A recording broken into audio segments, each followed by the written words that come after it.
Maharashtra live news मध्ये आपले स्वागत आहे। आपण पाहत आहात महाराष्ट्र लाईव्ह न्यूज, बातमी जनसामान्याची। वसमत उपजिल्हा रुग्णालय वसमत येथे डायलिसिस सेवा सुरू। आज रोजी उपजिल्हा रुग्णालय वसमत येथे वसमत विधानसभेचे लोकप्रिय आमदार राजूभैया नवघरे यांच्या हस्ते बहुप्रतीक्षित डायलिसिस सेंटरचं उद्घाटन संपन्न झालं। यावेळी शहराचे नगराध्यक्ष सौ सुनीता बाहिती, रुग्ण कल्याण समितीचे सदस्य श्री शिवराजी कदम, श्री संकेत नामपल्ली, श्री रविराज भाऊ डोळसे उपस्थित होते। नमो भैया कार्याध्यक्ष राष्ट्रवादी काँग्रेस पार्टी उपस्थित होते। तसेच वसमत शहराचे सर्व नगरसेवक श्री सचिन दगडू, श्री दीपकजी कट्टेकर, श्री राजू दादा इंगळे साहेब, श्री हबीब काबड, श्री हरुणबाई मुजी पठाण, मनोज चव्हाण, बालाजी जाधव, मुबिंदा बाहुळे, अब्दुल सत्तार उपस्थित होते।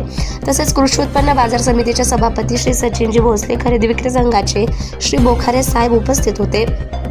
कंपनीच्या वतीने श्री विकासजी कदम साहेब क्लस्टर हेड उपस्थित होते। यावेळी बोलताना माननीय आमदार नवघरे साहेब यांनी सर्व गरजू रुग्णांनी या मोफत डायलिसिस सेंटरचा लाभ घ्यावा असं आवाहन केलं। सदरील सेंटर सुरू करण्यासाठी वैद्यकीय अधीक्षक उपजिल्हा रुग्णालय वसमत डॉक्टर गंगाधर काळे यांनी सतत पाठपुरावा केला आणि सेंटरसाठी लागणाऱ्या सर्व सुविधा उपलब्ध करून दिल्या।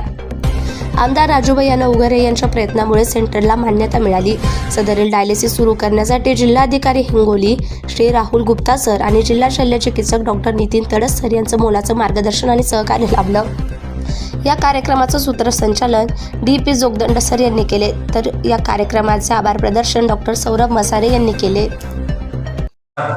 आज उपजिल्हा रुग्णालयामध्ये वसमतचे लोकप्रिय आमदार राजूभैया नवघरे यांच्या हस्ते मोफत डायलिसिस सेंटरचे उद्घाटन झालेले आहे।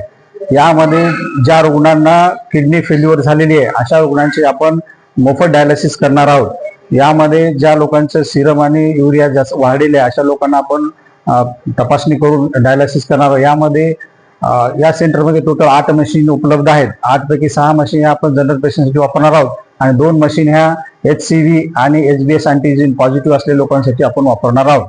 यामध्ये सर्वसामान्य जे किडनीग्रस्त लोक असतात त्यांना 2 ते 3 सायकल एका आठवड्याला लागतात आणि जवळपास 10 ते 12 सायकल एका महिन्याला लागतात आणि 140 ते 150 जवळपास सायकल ह्या वर्षाला लागतात। साधारणपणे 2 ते 3 हजार रुपये एका सायकलला खर्च धरला तर जवळपास रुग्णांचे 3 ते 4 लक्ष रुपये वर्षाला वाचणार आहेत आणि हे सर्व लोकप्रिय आमदार राजूभैया नवघरे यांच्या प्रयत्नातून हे सेंटर चालू झालेलं आहे। तरी मी जनतेला आवाहन करतो की आपण या डायलिसिस सेंटरचा लाभ घ्यावा। यामध्ये जे किडनीग्रस्त रुग्ण आहेत त्यांना फायदा होणार आहे। ज्या लोकांना डायबिटीस आहे, हायपरटेन्शन आहे आणि त्याच्यामुळे त्यांची किडनी खराब झालेली आहे अशा रुग्णांनाच यामध्ये याचा लाभ होणार आहे।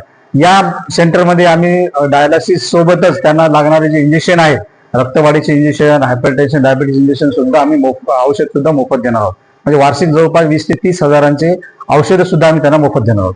त्याचबरोबर आहाराचा सल्ला सुद्धा आम्ही त्यांना मोफत देणार आहोत आणि दर महिन्याला एक nephrologist doctor Paresh Malviya sir अकोल्याचे ते येऊन दर महिन्यात त्यांची तपासणी करणार आहोत।